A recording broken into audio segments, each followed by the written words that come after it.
எல்லா புகழும் அல்லா ஜல்ல ஷானு தஆலா ஒருத்தனுக்கு உரித்தாகட்டும்.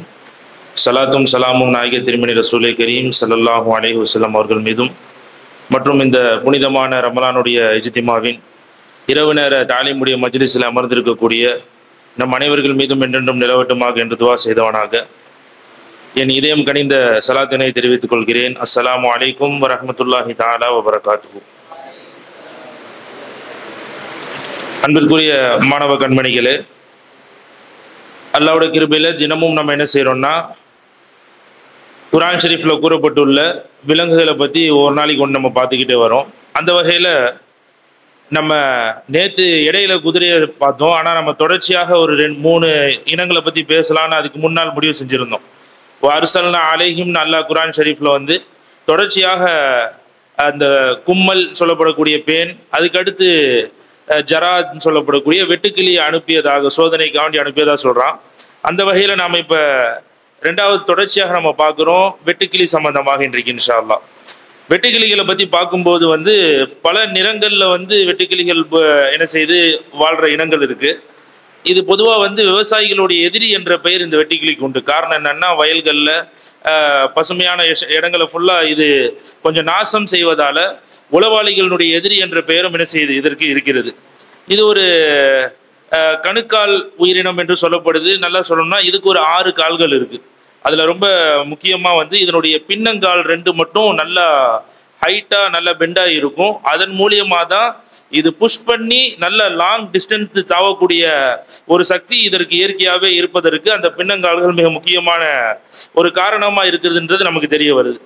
அது மட்டும் இல்லாமல் வெட்டுக்கிளியினுடைய சிறகுகள் நம்ம இந்த விசிறி, நம்ம ஓலை விசிறி எப்படி மடக்கும் தெரியும், சைனீஸ் விசிறி, அந்த மாதிரி ஒரு செட்டப்ல நிறைய அடுக்குகள் விரித்தால் நீளமாக வரக்கூடிய அளவுக்கு உண்டான ரெக்கைகள் இது கொண்டிருக்கிறது. ஆனால் அது அப்படியே மொத்தத்தையும் 1 by 1 கீழே வச்சு அப்படி சுருக்கி கொள்ளக்கூடிய ஒரு அமைப்பும் இயற்கையாக இதற்கு இறைவன் என்ன செஞ்சிருக்கிறான், கொடுத்திருக்கிறத நம்மளால பார்க்க முடியுது. நிறைய நாடுகள்ல வெட்டுக்கிளிய புரத சக்தி அதிகமாக இருக்கும் காரணத்தால உணவாக எடுத்துக்கொள்கிறார்கள். அதுல மிக முக்கியமான நாடு மெக்சிகோவா இருக்கு. மெக்சிகோலாம் சாதாரணமான அவர்களுடைய உணவுகள்ல வெட்டுக்கிளி என்ன செய்யறாங்க, போட்டு சாப்பிட்றாங்க. இதுல இந்த வெட்டுக்கிளி பொதுவாகவே விவசாய நிலங்களை பயிர்களை அழிக்கிறதுல கிட்டத்தட்ட வருஷம் இதனுடைய பாதிப்புகள் பெரும்பாலான நாடுகள்ல இருக்கு. அதுல மிகப்பெரிய ஒரு சம்பவமாக இருப்பது 27 வருஷத்துக்கு பிறகு 2019 நடந்த ஒரு சம்பவம் மிகப்பெரிய தாக்கத்தை உலக லெவலில் ஏற்படுத்துச்சு. என்னன்னு சொன்னா, ஆப்பிரிக்காவில் இருந்து புறப்பட்ட அந்த வெட்டுக்கிளியினுடைய இனம் கிட்டத்தட்ட ஈராக்கு, பாகிஸ்தானை முடிச்சுட்டு இந்தியாவுக்குள்ள குஜராத், மகாராஷ்டிரா, ராஜஸ்தான் போன்ற பகுதிகளில் கூட இதனுடைய விளைவுகள் மிகப்பெரிய ஒரு தாக்கத்தை ஏற்படுத்தினது.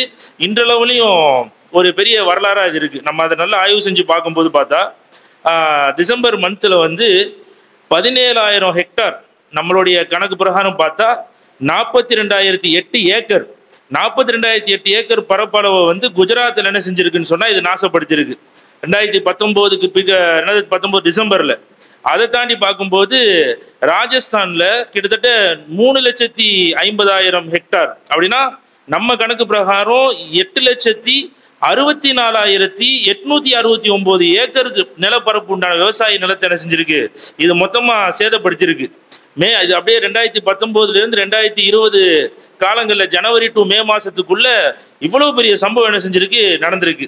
இதுல என்னன்னா இந்த திரள் வந்துச்சு இல்லையா, அந்த ஒரு கூட்டம், வெட்டுக்கிளியுடைய கூட்டம் எந்த அளவுக்கு வந்திருக்குன்னு சொன்னா 1 கிலோமீட்டர் அகலம் உடைய மொத்தம் அகலமே 1 கிலோமீட்டர் அகலத்துக்கு வெட்டுக்கிளி என்ன செஞ்சிருக்கு பறந்து இவ்வளவு நாடுகளை கடந்து நம்மளுடைய குஜராத், ராஜஸ்தான் போன்ற இடங்கள்ல, அதனாலதான் 35,000 ஹெக்டாருக்கு மேல உண்டான பகுதிகள் என்ன செஞ்சிருக்கு, நாசப்படுத்தியிருக்கிறது என்ற தகவல் நமக்கு வருது.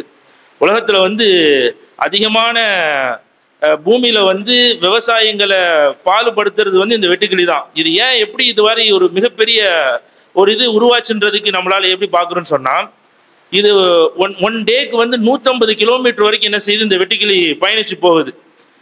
கடைசியா உங்களுக்கு சவுதி நாட்டுகளுக்கு பக்கத்தில் உண்டான பாலைவனத்துல ஏற்பட்ட ஒரு மிகப்பெரிய ஒரு சூறாவளி புயல் தான் இதுக்கு மிகப்பெரிய காரணமா பார்க்கப்படுது. 2018ஆம் ஆண்டு மே மாதம் தொடங்கிய ஒரு புயல் மெகுனு அப்படின்ற ஒரு சூறாவளி ருஃபுல் கலி என்ற இடத்துல வந்து ஒரு பெரிய ஒரு மலையை வந்து ஏற்படுத்தினால தற்காலிக சில ஏரிகளை உண்டாக்கிருச்சு.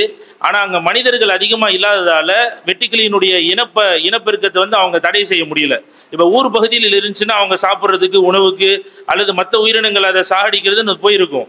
பாலைவனத்தில் ஏற்பட்ட திடீர் சூறாவளி, ஏற்பட்ட திடீர் வெள்ளம், திடீர் ஏரிகள் உருவாகி என்ன ஆயிடுச்சுன்னு சொன்னால் அங்கே ஏற்பட்ட வெட்டுக்கிளியினுடைய இனப்பெருக்கம் என்ன ஆகி போச்சு, கட்டுக்கடங்காம போய் கிட்டத்தட்ட 8000 மடங்கு என்ன செஞ்சிருச்சுன்னா வெட்டுக்கிளிகள் வந்து இனப்பெருக்கம் அதிகமாயிடுச்சு. அந்த 8000 மடங்கு வெட்டுக்கிளிகள் தான் 1 கிலோமீட்டர் அகல பரப்புக்கு வந்து கிட்டத்தட்ட ஒரு நாளைக்கு 150 கிலோமீட்டர் பயணம் செஞ்சு இந்தியா வரைக்கும் வந்து அவ்வளோ பெரிய சேதத்தை ஏற்படுத்தினதா நம்மளுடைய நிகழ்காலத்திலே பார்க்குறோம். அதை தான் அல்லாஹ் ஜல்ல ஷானு தஆலா அந்த காலத்தில் மூசா அலைஹிஸ்ஸலாமுடைய கூட்டத்தில் அவங்க செஞ்ச சேட்டைக்கு அல்லாஹ் கொடுத்த தண்டனைகளாக சொல்லும்போது இப்படி சொல்றான், வர்சல்னா அலைஹிம் தூஃபான், வெள்ளத்தை நம்ம என்ன செஞ்சோம் அனுப்பிச்சோம். அதே போல ஜராத், நம்ம வெட்டுக்கிளிகளை அவங்களை அனுப்பிச்சு அவங்களுடைய விவசாய நிலத்தை ஃபுல்லாக க்ளோஸ் பண்ணோம் என்பதாக அல்லாஹ் ஜல்ல ஷானு தஆலா நம்ம குர்ஆன் ஷரீஃப்ல சொல்லி காட்டுகிறான். இதே போல ஒவ்வொரு நாளைக்கும் ஒவ்வொரு விலங்கு நம்ம இன்ஷா அல்லாஹ் கண்டினியூவாக பார்ப்போம். நாளை மறுநாள் என்ன விலங்குகளை பார்ப்போம் இன்ஷா அல்லாஹ். வாஹிர் தவானா அல்ஹம்துலில்லாஹி ரப்பில் ஆலமீன். அஸ்ஸலாமு அலைக்கும் வரஹ்மத்துல்லாஹி தஆலா வபரகாத்துஹு.